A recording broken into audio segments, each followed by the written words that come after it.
My name's Dalton. Over here at DT Designs, we do some fabrication work, basic maintenance on vehicles, bumpers, things like that. I'm here to show you a bit of the 4th Gen 4runner. It's our shop rig. What year is this? It's an '07. It was actually my mom's car. I grew up in this thing. She sold it to me for dirt cheap, $4,000 when I was 16. Super fortunate on that. It turned into an off-road rig after I smashed the roof in with the spare tire on top. I drove under a parking garage and the truck did a wheelie and just smashed the whole back in. Ever since then, we bought it back from insurance, threw some money into it, and it's an off-road rig now. So, let's start with like what motor and tranny are in it? Stock drivetrain. Planning to do the Magnuson supercharger on it eventually. Is it the 4.0? It's a 4.0. Everything's stock transfer case, everything. That's kind of what's left about it being stock. All the emissions deleted on it. It's got upper cats in it still, which you can kind of see right there. But the downstream cats are cut out. We have a custom Y pipe in it, tucked high behind the transfer case to do a flat belly on it. So I guess we'll start at the front. We wanted a super high clearance bumper that fit the 12K Harbor Freight Badlands winch in it. I've got no problems with that thing. It's great. Super cheap. I think I got it on sale for $400, something like that. But it's huge, so it was hard to package in here. A lot of tube work. Who did all the tube work?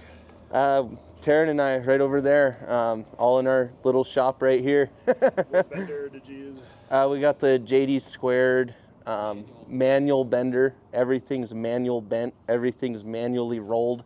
If you look at this from here, this is rolled. Oh, yeah. The whole bumper is rolled. There's no bends in this bumper. It's got a clean miter here to follow the line. We'll do some panels in here to cover that up eventually. So this is a kit I had designed from a guy on Instagram actually, Filthy 4runner. I don't want to talk too bad, but we've had plenty of issues with this kit. This is a second iteration of the upper. It's the second spindle on it. Steering issues, it had severe bump steer. The original spindle was, the uniball was too close to the tire. So, and then this arm originally came out to here, so we could get about 10 degrees of steering before it hit the upper. So this is second upper, second spindle, but you know, that's all part of R&D. All these pickups down here, that's all just one-off stuff we built here. The whole frame is plated along the sides to the cab mount and on the tops underneath all the pivots. So the pivots are attached to the frame plates, not the frame. Just keeping this thing super rigid and strong.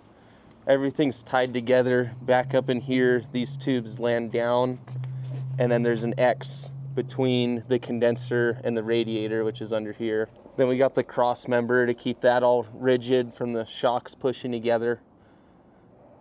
The cage is tied through to the main cab cage, which is not finished yet, but it ties in behind the dash in here.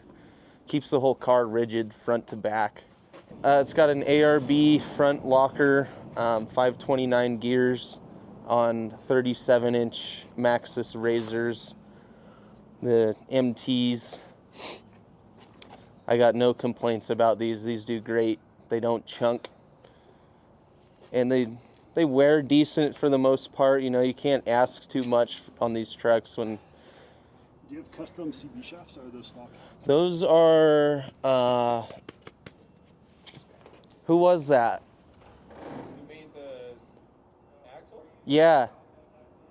I don't remember. They are custom, not custom, but the center shaft is custom with stock Toyota cups on the end. It's a 3.5.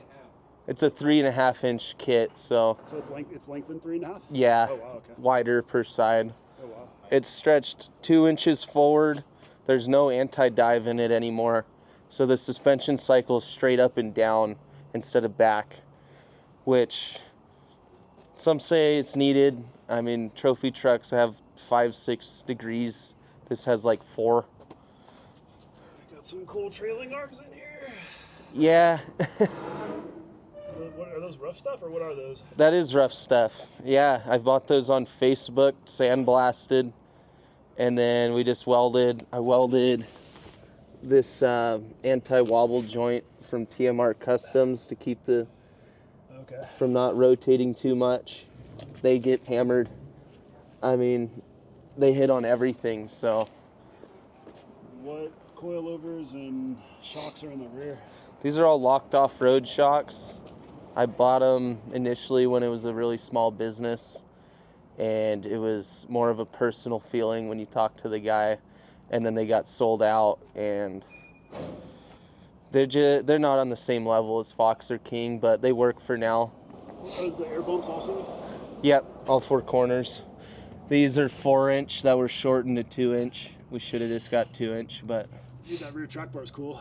Flat, it's low, it's super flat, super big. Yeah. It looks like 2-inch, 250 wall, 1.25 arms. Yeah, it's big. The rear's trussed. It's a Ford 9-inch out of an Econoline E350, I want to say. It's the widest 9-inch variant. All the brackets in there were actually cut with an angle grinder. Nice. And yeah, I didn't even have Oh, it's a 3-link. It's a 3-link. See that bent upper link in there? That's yeah, cool. It clears that cross member in there to get a little bit more up travel. Limit straps, cool track bar. Yeah. All the links other than the track bar have 3/4 inch grade 9 12-point bolts. Who built the bumper? We did that as well. Well, I like how you're using like big old rod ends. Yeah. Yeah, the idea was to keep it super strong because I initially wanted to put the big cooler back here, but changed my mind on that. That's cool. Just trying to get stuff on the outside. When we go camping, the truck gets filled and then stuff gets thrown everywhere. So trying to go through it and make sure everything has a spot. It helps me not forget things too because I'm a little bit forgetful. Here. Yeah, that's all done with a bandsaw. We don't have any sheet metal tools, so it's all with a bandsaw. I just did this top panel recently. I took this over to Trent Fabrication, and my buddy Woody did the bead rolling for me. Oh, nice. It looks good. Yeah, that looks really clean. Especially considering all the tube work. It's functional too. Like, this isn't just for looks. It covers stuff, but it keeps the air under with the grill flowing through the radiator instead of losing it out the top, in theory. So what lockers in the rear, A or B? There's a spool in the back. It's a work in progress in here. We're eventually going to go through and put a whole custom headliner in it and everything. Oh, that'll be cool. Yeah. You can see the improvement in quality of work front to back. Back here, you know, there's some stuff going on that I'm not too proud of, but it is what it is. It works. It works for now, but we're going to clean this up. It's a project anyways. Yeah. It takes a while. Yeah. Rigs are expensive to build. You don't do it all at once. No, it's been 6 years and it doesn't just cost money, it costs your life. Right? It's a lot of sacrifice.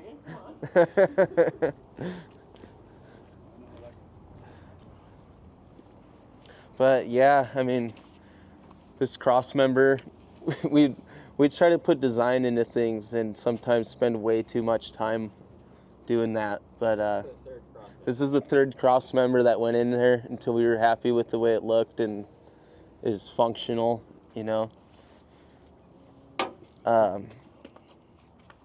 We gotta do the intake and finish up some odds and ends, but I'm confident the front end is complete. What I would have done differently is definitely cut up the back more to get some more up travel. It doesn't have nearly enough for what I'm using this thing anymore. So we're going through that again, cutting the floor out. The axle tubes will probably be through this factory floor. Right now it's 27 inches, but we have it strapped at 21. I'd like it to be like a 50-50 split instead of 6 or 7 up and the rest droop. It's cool for crawling and all, but it bucks. Yeah. That 37 tire is completely below the body when it gets the full droop. Yeah, it's pretty crazy. I don't think it'll flex quite that much with the sway bar in the back and stuff, but yeah, it's got a lot of droop. It's too much droop. What are the next steps? Next steps, we're gonna finish this fender mount. I started over here. We got a bunch of glass work to do from the old stuff, just rattling things apart. You know, me drilling holes and the drill bit skipping off and splitting things open. But I did this mount last weekend. I think I'm gonna put a dimple dyed plate in here just to make it look cool. We got cover panels that cover the glass. I want everything to look finished. So I'm not going to the back until the front. Huh? Intake and a hood. Yeah, intake and a hood. It needs a hood, obviously. But I don't want to do anything from the hood back or the windshield back until the front is complete. Okay. So we're almost there, one piece at a time. There's just so many pieces to these things, and no one will truly understand what goes into something that someone will never see, you know? Yeah, it's got a Tacoma front end on it. I just blew the whole front end apart. The old core support was Swiss cheese, and the hood was dented, and the fenders I needed glass. So I took the opportunity to do the cooler headlights and grill. I think it looks better, at least. It's all personal preference, but, you know. It looks nice inside. It's getting there. I'd like it to be wrapped, and, you know, there's no door bars in it. There's no harness bars. I don't have seats yet, so. AC works. These upper vents could work better. We had to smash the vents coming through, so it still blows, but not nearly as much as it should. Feet work great still. It has AC still, you know. Trying to keep it nice. So nice to have AC. Because it's really hot when you're going 5 miles an hour on a trail or in the desert, so it's never done. Thank you. It's a cool rig. When I pulled up earlier, I was like, what is that? Is that 4runner? Is it a Land Cruiser? Is it an LS? It's definitely LX 450? I don't know much about Toyota. It's definitely a little bit different. It does both. I'd say it's more of a desert rig anymore than a trail rig, but we're gonna move these trailing arms up in the back and try our best to make it do both. It's still 4-wheel drive, so might as well take advantage of that, you know.